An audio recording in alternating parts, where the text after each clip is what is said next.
Halo selamat pagi, saudara kembali berjumpa di Kompas Bisnis Sapa Indonesia Pagi, saya Paskali Siswari. Saudara, dampak perang Rusia-Ukraina akan makin terasa di Indonesia. Yang terdekat kemungkinan nih harga mie instan bakal naik. Dalam webinar Ditjen Tanaman Pangan, Menteri Pertanian Syahrul Yassin Limpo memperkirakan kenaikannya bisa 3 kali lipat. Ini terjadi karena pasokan gandum dari Rusia dan Ukraina terhambat pengirimannya. Padahal Indonesia masih bergantung pada impor gandum sebagai bahan baku utama mie instan. Rusia dan Ukraina adalah negara penyuplai gandum terbesar di dunia. 30 hingga 40% kebutuhan gandum di dunia disuplai dari kedua negara tersebut. Ketika suplai gandum terhambat, sementara permintaan untuk pembuatan mie instan masih tinggi, sudah pasti harga mie instan akan terkerek. Selesai dengan climate change, kita dihadapi dengan perang Ukraina dan Rusia. Di mana di sana gandum tertimbun 18 juta ton, sekarang 180 juta ton. Nggak bisa keluar. Jadi hati-hati yang makan mie banyak dari gandum, besok harganya 3 kali lipat itu. Maafkan saya bicara ekstrim aja ini.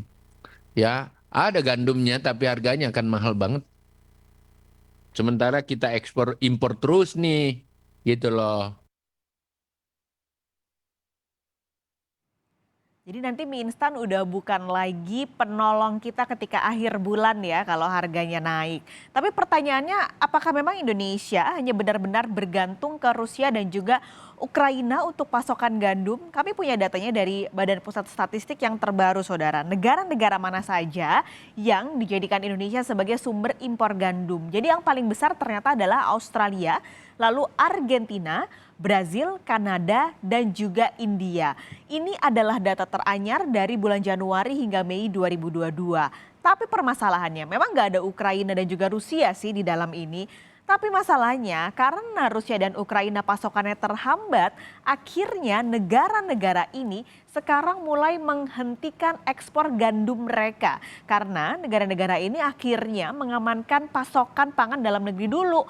Karena udah tahu nih di luar sana distribusi gandumnya sedang tidak beres, akhirnya mereka setidaknya mengamankan dulu pasokan untuk negaranya masing-masing dan mengurangi jatah untuk ekspor. Ini yang jadi akhirnya dampak untuk Indonesia karena pasokan gandum di pasar global terbatas dan ujung-ujungnya harga gandum pasti akan melonjak.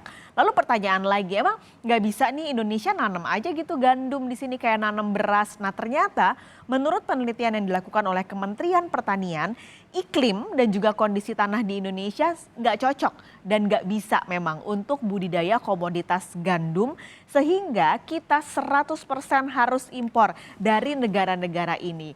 Pertanyaan lagi, seberapa besar sebenarnya kebutuhan Indonesia pada gandum? Sudah pasti jawabannya tinggi banget karena komoditas ini adalah bahan baku utama pembuatan tepung terigu. Jadi nggak hanya mie instan sebenarnya. Semua bahan pangan yang menggunakan tepung terigu ujung-ujungnya pasti bicara soal gandum. Roti misalnya itu pasti dari tepung terigu.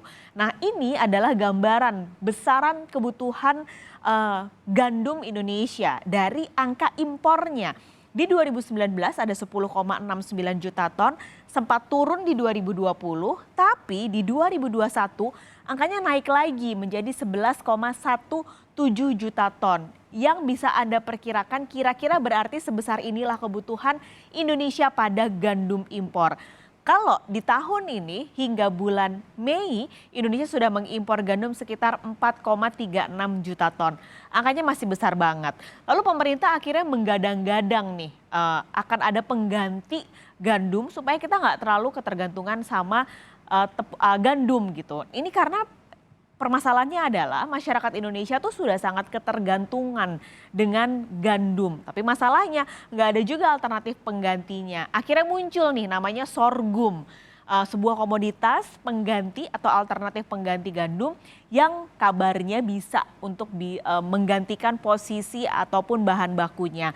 Ada target yang cukup besar yang ditetapkan oleh pemerintah hingga 2 tahun ke depan untuk target luasan sorghumnya. Hingga 2024 ada 154.000 hektar lahan yang akan ditanami sorghum sebagai alternatif pengganti tepung. Tapi masalahnya saudara, sorghum ini juga nggak murah. Ada harga yang juga tinggi yang nantinya harus dibayar oleh pengusaha kalau mereka memakai sorghum. Dan ada lagi negatifnya adalah sorghum ini karena tidak mengandung gluten seperti tepung terigu, maka kekenyalannya biasanya akan lebih rendah kalau dibikin mie instan. Sebuah permasalahan memang nih, tapi memang dikhawatirkan adalah nanti roti lalu juga mie instan akan naik karena harga gandum yang tidak bisa dikontrol karena distribusinya yang sedang tidak baik karena ada hubungan yang memburuk antara Rusia dan juga Ukraina.